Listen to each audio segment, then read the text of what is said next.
It's cheesy and it's moist. Do you see that cheese? Mmm. Mmm. Mmm.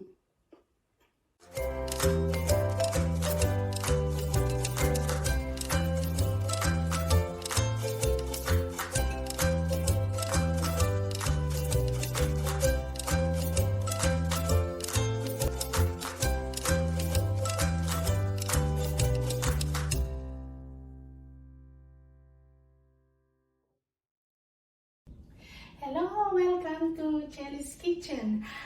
Today we are making macaroni tuna casserole. The things we need here is the 2.6 baking dish. It's already coated with butter. And of course the macaroni is 1 cup. I'm using an elbow macaroni. And we have 2 cups of sharp cheddar and a 1/4 cup of Parmesan cheese. And I am using 2 cans of tuna, this size.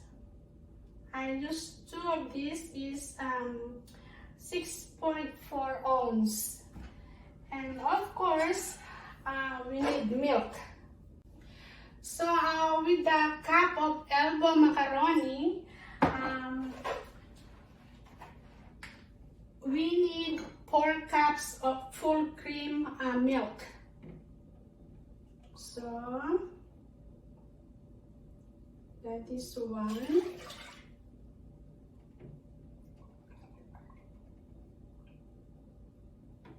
2.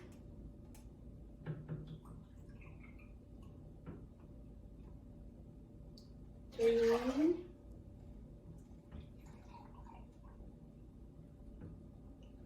4 cups.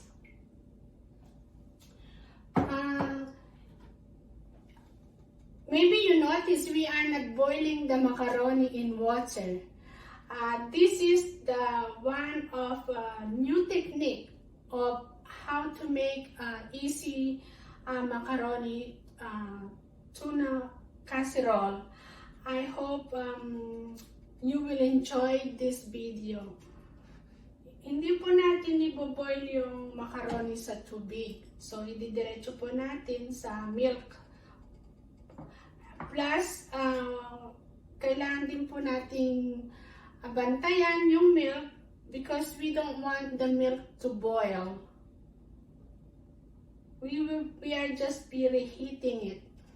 And then we will pour our macaroni as soon as we see that before the milk boils.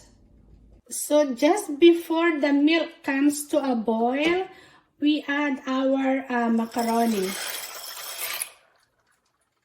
And then we just keep stirring it.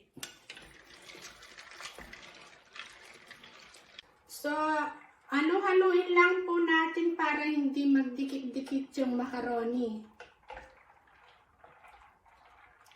We'll just keep stirring it so the macaroni won't stick to each other.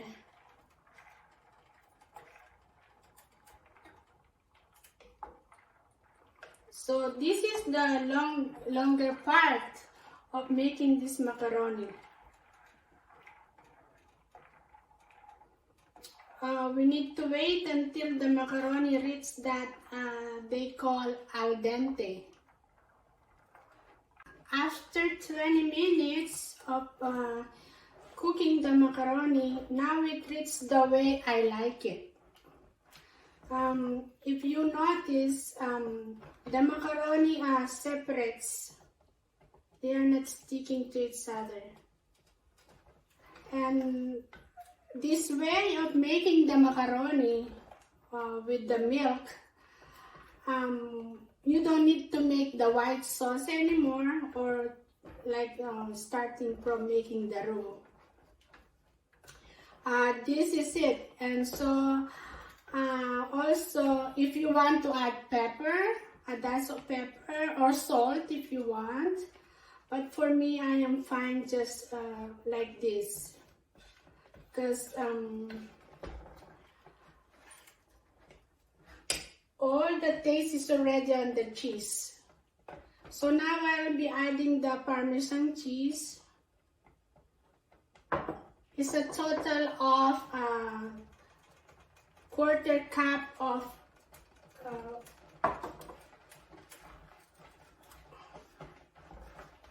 and then you just keep stirring it. And then we add our drained tuna. It's drained in flakes. And then we just keep mixing everything together. And this time we need to lower the fire.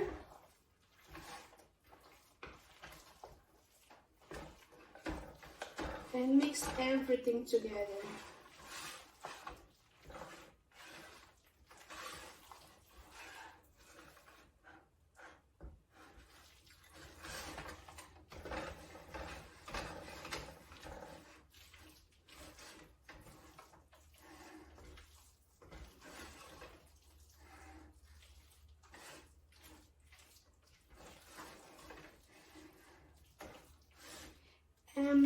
The way it looks, I think it's because of the macaroni, the size of the macaroni.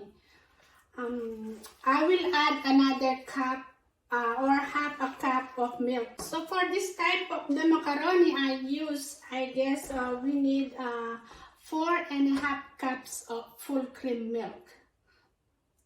Because we like our macaroni loose.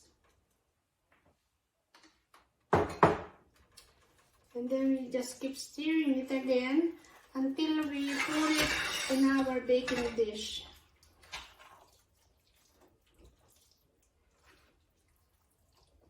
Yes. The additional half a cup of milk did the work. So now we will transfer it in our baking dish. This is how I like it. Pouring it like this. You can tell the macaroni is moist and it's not overcooked but just fine. It's what they call the al dente.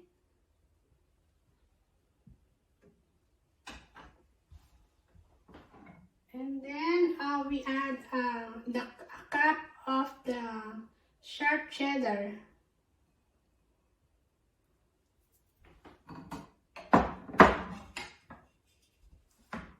You just have to get everything out of the pot.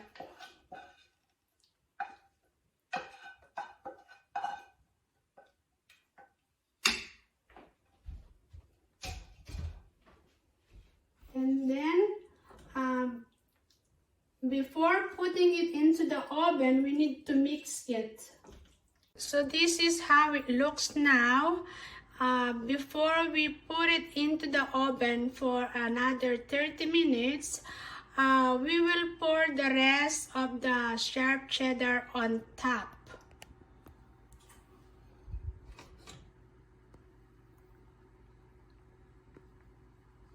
So this is now ready to go into the oven for at least 30 minutes or until the cheese on top melts and it keeps a little brown on the edges. So now the oven is set to 375. We can put our macaroni.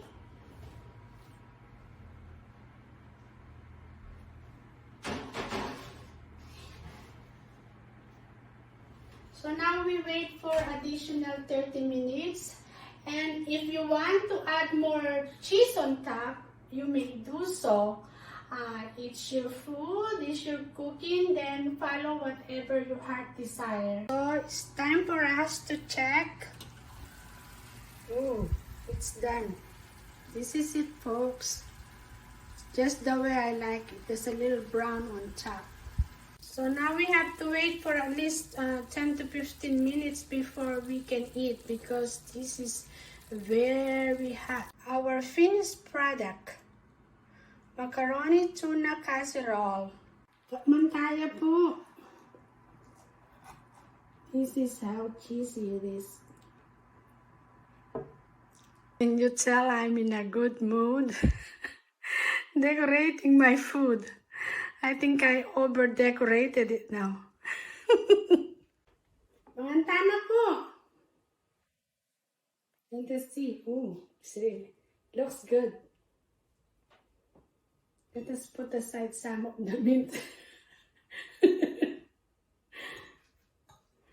Ooh, it's cheesy and it's moist. Do you see that cheese? Mmm. Mmm. Mmm.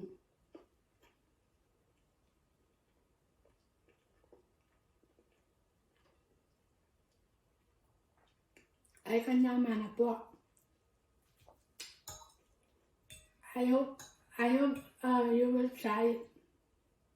It's really good.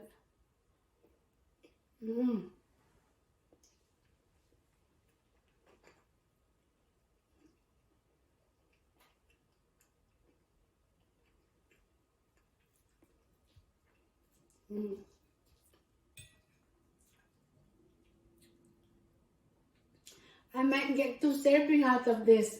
It's really good.